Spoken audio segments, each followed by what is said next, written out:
احترام ہے. حضرت انس سے روایت ہے, نبی پاک صلی اللہ علیہ وسلم نے فرمایا, مختصر بات کر رہا ہوں اس لیے تیز رفتار چل رہا ہوں, پوری دھیان میری طرف رکھو, چند منٹوں میں بات ختم کر دوں گا, لیکن کچھ باتیں دے کے جانا چاہتا ہوں, کچھ موتی آپ کو دے کے جانا چاہتا ہوں. نبی پاک صلی اللہ علیہ وسلم نے فرمایا کہ اگر کسی کو دوزخ سے آزاد لوگ دیکھنے ہوں تو طالب علم کو دیکھ لے. یہ بچوں کو, یہ قرآن پڑھنے والے ہیں, نبی نے فرمایا اگر کوئی یہ چاہے کہ میں دوزخ سے آزاد لوگوں کو دیکھوں تو وہ طالب علم کو دیکھ لے. قسم ہے اس ذات کی جس کے قبضے میں محمد عربی صلی اللہ علیہ وسلم کی جان ہے. نبی نے فرمایا جب کوئی طالب علم اپنے گھر سے علم حاصل کرنے کے لیے نکلتا ہے, صرف ایک قدم اٹھاتا ہے یا اپنے استاد کے پاس میں ایک حرف سیکھتا ہے, تو ایک قدم اٹھانے کے بدلے میں, ایک حرف سیکھنے کے بدلے میں اللہ تعالیٰ پوری ایک سال کی عبادت کا ثواب لکھ دیتے ہیں. اور آگے فرمایا نبی نے اگر بچہ علم حاصل کرنے کے لیے ایک قدم اٹھاتا ہے یا ایک حرف سیکھتا ہے, اللہ ایک قدم اٹھانے کے بدلے میں, ایک حرف سیکھنے کے بدلے میں جنت میں پورا شہر سجا دیتا ہے. میں نے گھر نہیں کہا, ایسے نہیں کہ اگر بچہ حرف سیکھے گا تو جنت میں گھر بنے گا. گھر تو سبحان اللہ پہ درخت لگ جاتے ہیں, گھر تو اس کے لیے بنے گا. من بنا للہ مسجدا بنا اللہ لہ بیتا فی الجنہ, جو اللہ کے لیے مسجد بنائے اس کے لیے جنت میں گھر بنتا ہے. لیکن نبی نے یہاں کیا فرمایا, پڑھنے والے بچوں کے لیے نبی نے کیا فرمایا کہ جب بچہ ایک حرف سیکھتا ہے یا ایک قدم مدرسے کی طرف اٹھاتا ہے تو نبی نے فرمایا ایک حرف کے بدلے میں, ایک قدم کے بدلے میں اللہ ان کے لیے جنت میں پورا شہر سجا دیتا ہے. ایک حدیث ہے بڑی جو ہے ضعف ہے, اس میں بڑی شدت قسم کا جو ہے ضعف ہے, شدید قسم کی ضعیف حدیث ہے, لیکن واعظین مقررین اس کو بیان کرتے ہیں. نبی نے فرمایا ان فی الجنت نہرا اسمہ ریان علیہ مدینۃ من مرجان لہ 70,000 باب من ذهب وفضہ لحامل القرآن, کہ جنت میں ایک نہر ہے, جنت میں ایک نہر ہے جس کا نام ہے ریان. اس ریان کے کنارے ایک شہر ہے جس کا نام ہے مرجان. اس مرجان شہر میں 70,000 گھر ہیں, سونے اور چاندی کے 70,000 گھر ہیں. ہر گھر میں 70,000 کمرے ہیں, ہر کمرے میں 70,000 دروازے ہیں, ہر دروازے سے 70,000 فرشتے انٹر ہوں گے, داخل ہوں گے. ہر فرشتے کے ہاتھ میں گفٹ ہوگا, ہدیہ ہوگا, عطیہ ہوگا. ہر فرشتہ کہے گا لو یہ اللہ نے تمہیں بھیجا ہے, یہ تمہارے لیے خاص تحفہ ہے. کس کو ملے گا؟ فرمایا لحامل القرآن, قرآن پڑھنے پڑھانے والوں کو ملے گا. قرآن پڑھنے پڑھے والے لوگ پوچھتے ہیں کہ ملت, یہ ملتا ہے قرآن پڑھنے سے. اسی لیے ان بچوں کی قدر کریں, علماء کرام کا احترام کریں. اللہ تعالیٰ نے ان کا بہت بڑا مقام رکھا ہے. نبی نے فرمایا اگر کسی نے کسی عالم کی زیارت کی گویا کہ اس نے نبی کی زیارت کی. جس نے کسی عالم سے مصافحہ کیا گویا کہ اس نے نبی سے مصافحہ کیا. کتنا بڑا مقام ہے علماء کا. لوگوں کو صرف ایک حدیث یاد رہتی ہے کہ 600 پہلے مولوی جہنم میں جستی, یہ حدیث پکی یاد کر رکھی ہے.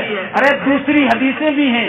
نبی نے فرمایا کہ جو ہے عالم کی فضیلت عابد پر ایسی ہے جیسے 14ویں کے چاند کی فضیلت سارے ستاروں پر ہے. نبی نے فرمایا عالم کی فضیلت عابد پر ایسی ہے جیسے نبی کی فضیلت ایک ادنا امتی پر ہے. کتنا بڑا مقام ہے. حضرت عبداللہ بن عمر سے روایت ہے کہ تمہیں جو حدیث سناتے ہو نا کہ 600 پہلے مولوی جہنم میں جسی, یہ بھی سن لو. حضرت عبداللہ بن عمر سے روایت ہے نبی نے فرمایا جنت میں ایک سونے کا تخت لگایا جائے گا, اس کے اوپر چاندی کے کبے لگے ہوئے ہوں گے, زمرد اور یاقوت اور موتی جڑے ہوئے ہوں گے, سندس اور استبرق کی چادریں اور قالینیں بچھی ہوئی ہوں گی. پھر کہا جائے گا کہاں ہیں علماء, آ جاؤ ان منبروں پر. آج جب تک باقی لوگوں کا میں حساب نہ لے لوں تب تک یہاں تشریف رکھو. آج تم پر کوئی خوف نہیں ہے جب تک کہ تم جنت میں داخل نہ ہو جاؤ. दूसरी रिवायत में हजरत अब्दुल्लाह बिन उमर से रिवायत है, नबी ने फरमाया कयामत के दिन नूर के मिंबर लगाए जाएंगे और उनके ऊपर जो है मोती जड़े हुए होंगे, चांदी के कुबे बने हुए होंगे। फिर आवाज आएगी कहाँ है फुक़हा, कहाँ है उलमा, कहाँ है मस्जिदों के इमाम, कहाँ है मस्जिदों के मुअज्जिन, आ जाओ इन नूर के मिंबरों पे बैठ जाओ। मेरी इज्जत और जलालत की कसम, मैं आज तुम पे खौफदारी नहीं करूंगा, तुम यहाँ तशरीफ रखो जब तक मैं दूसरे लोगों का हिसाब ले लूं, तुम यहाँ आराम से बैठो। और दूसरी रिवायत में फरमाया गया मैंने तुम्हें इल्म इसीलिए नहीं दिया था कि मैं तुम्हें अजाब दूं। और तीसरी रिवायत में फरमाया मुझे अपनी इज्जत और जलालत की कसम, आलिम को बड़े बड़े गुनाहों के बावजूद माफ कर देना मेरे यहाँ कोई बड़ी बात नहीं। ये उलमा का मकाम है, इनका एहतराम करें, कुरान से अपना रिश्ता जोड़ लें। अल्हम्दुलिल्लाह इन बच्चों ने बहुत ही बेहतरीन और बहुत ही हसीन और बहुत ही दिलनशीन, यकीनन बिल यकीन वो प्रोग्राम पेश किया है कि दिल अश कर उठे हैं। मैंने जोहर के बाद इन बच्चों का इम्तिहान भी लिया है, माशाअल्लाह फटाफट बच्चे दुआएं भी सुना रहे थे, हदीसें भी सुना रहे थे और कुरान की तस्हीह। मैं हैरान रह गया, पढ़ाने वाला एक है, इतने सारे बच्चों का सबक सुन लेता है। मैंने मौलाना इरफान साहब को कहा भी, मैंने कहा ये करामत से कम नहीं है, ये बच्चे तो 2-3 असातिज़ा मांगते हैं, इतने बच्चों के लिए कम से कम भी 2 तो होने चाहिए। अगर हालात हैं, लॉकडाउन है, धंधे थोड़े ठप हो गए हैं, तब भी कम से कम 2 उस्ताद ये बच्चे मांग रहे हैं। लेकिन मौलाना की मेहनत देखिए, अगर कोई और मेरे जैसा होता इन बच्चों को लेके बैठता तो पागल हो जाता। दाद देता हूँ मौलाना को, दाद तहसीन देता हूँ कि अल्लाह ताला इनको इस्तिकामत अता फरमाए और अपने दीन मतीन की खिदमत के लिए आखिरी सांसों तक कबूल फरमाए। ये इनका इखलास है, ये इनकी मेहनतें हैं। उलमा का एहतराम करें, ये हमारे मोहसिन हैं। तू पैदा हुआ, तेरा नाम रखा मौलवी ने, और जब तुझे कलमा सिखाए तो मौलवी, तेरा निकाह पढ़ाए तो मौलवी, और तेरा जनाजा पढ़ाए तो मौलवी, और तू फिर भी पक्के हाय हाय मौलवी। ये कोई समझ में आने वाली बात है? देखा नहीं आपने कुछ चौधरी किस्म के लोग वो कैमरा लगाए बैठे रहते हैं कि आयो कोनी खाक के सोख जो आया खाली घड़ी में क्या टाइम हो जो वो के माली घड़ी में कोई 35 कोनी बाजरिया जो थाली में हो वही हो है कि आयो क्यों कोनी। अरे कोई मशीनरी है कि चाइना की कि सेकंडा के हिसाब में चले। इंसान है, नींद भी आती है, इंसान है, नापाक होता है, गुस्ल की जरूरत भी पड़ती है, इंसान है, उसको काम हॉस्पिटल का हो जाता है, इंसान है, रात को बीमार होता है, नींद नहीं आती और फजर के वक्त अच्छी नींद आ जाती है, और तुझे तो सिर्फ वहाँ जो है चौकीदार की तरह खड़ा हो जाता है। क्या ये तुम उलमा का एहतराम हमने समझा नहीं? ये हमारे मोहसिन है, वरना ये तलखाई दौर है।